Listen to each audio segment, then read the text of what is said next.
Pensioner account खुलवाने का तरीका। बिस्मिल्लाहिर्रहमानिर्रहीम, अस्सलाम वालेकुम। मैं हूं अली आयरिश बैंक में रिलेशनशिप मैनेजर के पोस्ट पे। अपनी इस वीडियो में आप लोगों को बताऊंगा कि अगर आप पेंशनर अकाउंट खुलवाना चाहते हैं किसी भी बैंक में, उसका क्या तरीकाकार है, उसके लिए क्या क्या डॉक्यूमेंट रिक्वायर होते हैं, अकाउंट कितने दिन में ओपन होता है, इसकी मुकम्मल तफसील मैं आपको अपने इस वीडियो में बताऊंगा। आप लोगों से रिक्वेस्ट है कि अगर अभी तक आपने मेरा चैनल सब्सक्राइब नहीं किया तो मेरा चैनल सब्सक्राइब करें ताकि मजीद इस तरह की इंफॉर्मेटिव वीडियो आप तक पहुंचती रहें। पेंशन अकाउंट के लिए सबसे पहले आपके पास आईडी कार्ड होना जरूरी है। आईडी कार्ड आपका वैलिड आईडी कार्ड हो, आपका आईडी कार्ड एक्सपायर नहीं होना चाहिए। अगर आपका आईडी कार्ड एक्सपायर हुआ तो आपका अकाउंट ओपन नहीं होगा। पेंशन अकाउंट के लिए सबसे पहले आपके पास पेंशन बुक होना जरूरी है।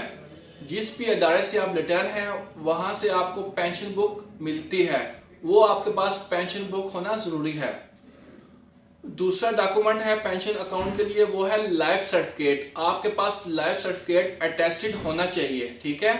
पहली पेंशन बुक, दूसरा लाइफ सर्टिफिकेट, तीसरा ऑप्शन फॉर्म। आपके पास ऑप्शन फॉर्म भी होना चाहिए जिसपे आपका नाम, आपका आईडी कार्ड नंबर और आपका नेक्स्ट ऑफ किन यानी आपकी वाइफ, आपका बेटा जो भी हो उसकी डिटेल होनी चाहिए, ठीक है। चौथी चीज, आपके पास अगर आप औरत हैं और बैंक में पेंशन अकाउंट खुलवाना चाहती हैं तो आपके पास नॉन मैरिज सर्टिफिकेट भी होना जरूरी है, ठीक है।